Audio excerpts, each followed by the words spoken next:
Hey everyone and welcome. Today we'll be running you through a game where Febiven, Slayer of TSM, was able to completely render Shiphtur Z useless in a solo queue game. What you can expect to learn today are some easy to apply concepts that will allow you to take complete control over Z and other assassins pre-level 6, where you can gain large advantages as most control mages. This time around, Febiven is on Ryze. Ryze is a mid-range control mage, while Zed is a melee assassin who can deal burst damage from range. Ryze is similar in lane to Orianna, Cassiopeia and Syndra, while Zed is similar to Fizz and Diana. Zed wins short trades with high burst potential, while Ryze wins extended trades with lower cooldowns and an auto attack range advantage. For wave clear, Ryze has the advantage at every stage of the lane. So as Ryze and most mages right now are using tier, his main strategy will be to control the wave appropriately so that he can get an early base and buy tier. This could involve shoving the second wave and getting a bounce back by level 3, where he could look for a gank and then shove the wave again, or he could look for a very slow push where he bases after the third or fourth wave. In this case, he goes for the slow push and will want to complete the following missions to do so. Mission 1, only use auto attacks on the wave. Mission 2, harass Zed when he goes for CS. Mission 3, recall after shoving the third or fourth wave with spells. In this game, Zed's jungler is Nidalee and Ryze's jungler is Kindred. Jumping into it, we see Febiven walk straight up his own minion line to instantly either Zed or dodging Q with a nice sidestep. He does this because Zed's Q does less damage if it passes through minions, so it would be favourable to position to trade in this area here, but that doesn't mean that you shouldn't try to dodge the Q as well, which is what Febiven did, scoring a nice advantage to kick things off. So you'll notice that Febiven is literally not using any spells on the wave and is only last hitting via auto attacks, tying into mission 1. If Zed was ahead on minion pressure, Febiven would just auto the wave to keep it dead even. His goal here is to keep the wave in the center of the lane and look for a big push later to get his tier for mission 3. And as always, doing a quick bot lane check, we can see that the opposing bot lane is coming to lane late, meaning that Nidalee is almost certainly starting bot side and will come from top side if she is to gank off her first clear. Whenever Zed comes into last hit, Febiven trades for mission 2. Again ensuring that he puts the effort into dodging Zed's Q in return. It's easy to get lazy with dodging abilities when you feel that you are in a matchup advantage, which is a feeling that you can often get versus a low level Zed in lane, and it can cause you to get carried away with getting out as much damage as possible, taking inefficient trades, trying to abuse your range advantage. However, Ryze is playing a very disciplined lane style where he follows basic laning concepts very closely to gradually gain a large lead. Zed comes into CS and Ryze has no CS of his own to get right now, so Ryze takes the trade. Then he dodges Zed's Q with a subtle turn to the left, followed by a sharp right.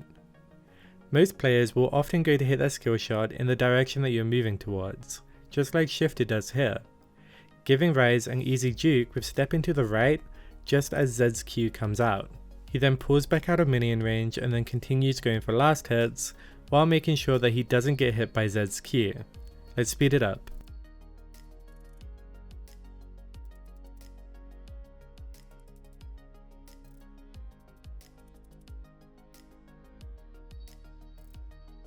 Alright, so you'll notice that Ryze hasn't actually gotten an awful lot of work done on Zed's health since those early moments. But what he has done is set up a nice minion advantage which he will execute on with mission 3. He is also gaining a small CS lead, which is to be expected versus any melee champion. So the approach that Febiven has taken here is a really clever one. As we mentioned earlier, it's very easy to get overzealous and try to get scrappy with Zed during his weakest moments of the lane, where you make yourself vulnerable to die into an ignite all-in at level 3. What Febiven is doing here is taking a CS lead while building a large minion wave, which Zed will have a hard time dealing with when it eventually crashes. As Shiphtur tries to grab these last two melees, Febiven moves up with them just to the left, taking an unanswered 2 ability trade with an auto attack, dropping Shiphtur to around 70%. A quick minion count tells us that Febiven has 10 minions to Shiphtur's 7.5. It's 2 minutes 30, so Nidalee could come from topside at any point, likely within the next minute, and Febiven's lane is pushing.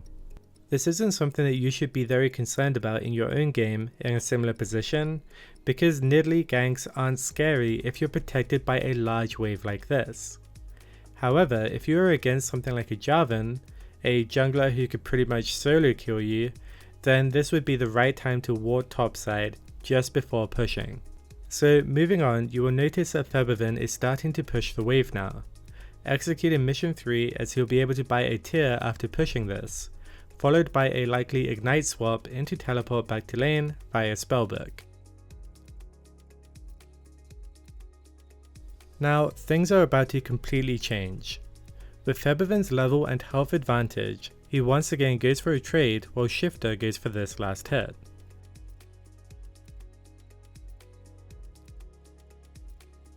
Yeah, so landing every ability helped make this truly devastating, and Febiven is just completely outclassing Shiphtur.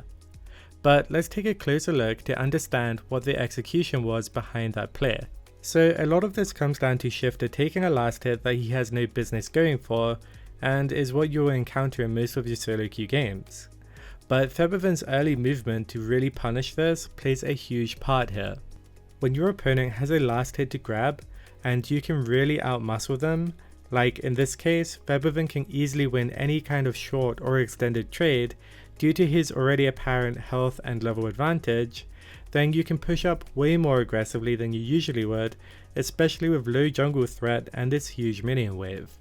If he didn't push up as early as he did to punish this, then he wouldn't have been able to hit his W. On the flip side, if he had pushed up very early, then he would only have zoned Shiphtur away from the last hit. So by executing on the fine line between moving up too early or too late, he was able to get the highest value by going for a super extended trade, which will now modify his plan for mission 3. So with this massive health advantage and giant wave that he's crashing, there's no sense in recalling now. He'll want to crash the wave and look for either a kill or to send Shiphtur back to base. So this wave won't actually crash into the tower before the 4th one arrives, making it even more overwhelming for Shiphtur to deal with. So there are 5 key positives to consider when crashing a huge wave like this that you will want to capitalize on and just consider when you do crash waves. Number 1 is that your opponent will have to last hit all of the creeps, which is difficult to do under the tower, especially so early on. 2. It's even more difficult to CS if you look to harass them as they go for last hits. 3. This huge wave keeps your opponent in lane without the choice of recalling when they're low, making tower dives a great choice. 4. This type of setup will often draw jungle pressure to your lane, where you can outplay it and score kills, or just back off. Bringing the enemy jungler to your lane and handling them appropriately means that your laners are less likely to feed. And of course, you can just get a clean recall off where you don't lose CS as the wave pushes back to you. In this case, Febiven is looking to use the wave to harass last hits, and doesn't care about the enemy jungler because of this ridiculously large shove that he's built. Let's take a look.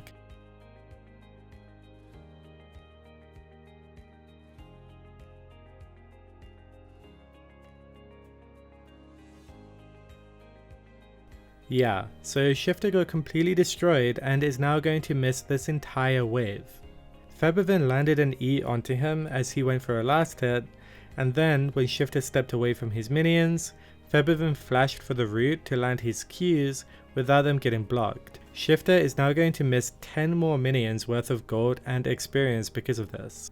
Playing it back and toggling off the fog, we can see that Nidalee has been here and looking for an opportunity to help out, but Febiven's wave was just too big for Nidalee to really do anything, and she shouldn't really have been there.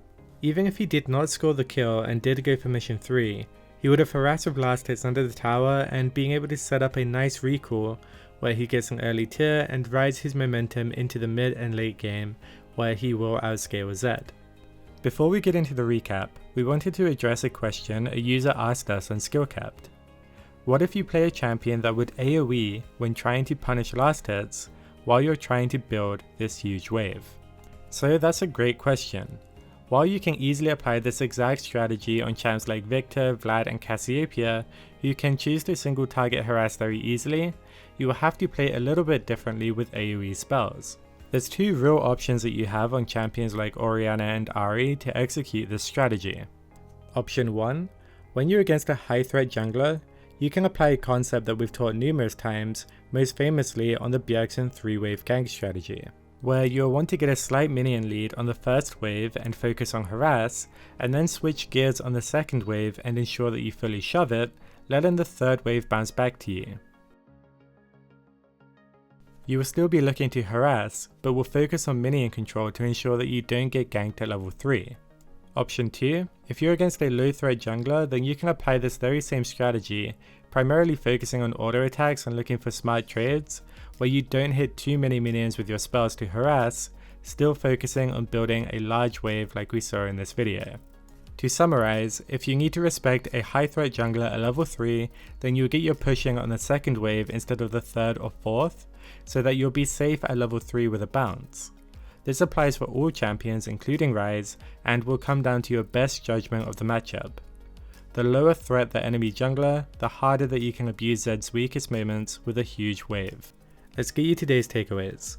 Going into it, Febiven wanted to slow push and did so by only going for last hits on CS, and zoning Zed with his range advantage, using his abilities to trade and not on the wave. Whenever Zed had last hits to go for and Ryze didn't, Ryze would always look to trade to gradually gain a health advantage.